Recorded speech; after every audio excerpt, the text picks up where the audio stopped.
Potato role samosa చాలా క్రిస్పీగా గోధుమ పిండితో ఇంట్లోనే చేసుకోవచ్చండి.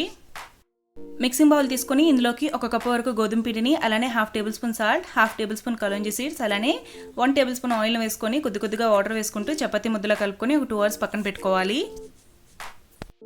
ఇప్పుడు బాయిల్ చేసుకున్న పొటాటోస్ని ఇలా సన్నంగా చాప్ చేసుకొని ఒక బౌల్లో వేసుకొని ఇందులోకి 1 కప్పు వరకు ఆనియన్స్ని, అలానే పచ్చిమిర్చి అల్లంని చిన్న ముక్కలుగా కట్ చేసి వేసుకోవాలి. 1/2 టేబుల్ స్పూన్ ధనియా పౌడర్, 1/2 టేబుల్ స్పూన్ కారం, 1/2 table spoon salt, 1/2 table spoon pepper powder, 1/2 table spoon garam masala, 1 table spoon kasuri methi, అలానే 2 టేబుల్ స్పూన్ కార్న్ఫ్లోర్ని వేసుకొని మెత్తగా ముద్దలో కలిపేసి పక్కన పెట్టుకోవాలండి. ఇప్పుడు చేతికి కాస్త ఆయిల్ అప్లై చేసేసుకొని పొటాటో మిక్స్ నుంచి చిన్న చిన్న ఉండలుగా తీసేసి బుల్లెట్ షేప్లో అన్ని షేప్స్ని కూడా ప్రిపేర్ చేసుకొని పక్కన పెట్టుకోవాలి.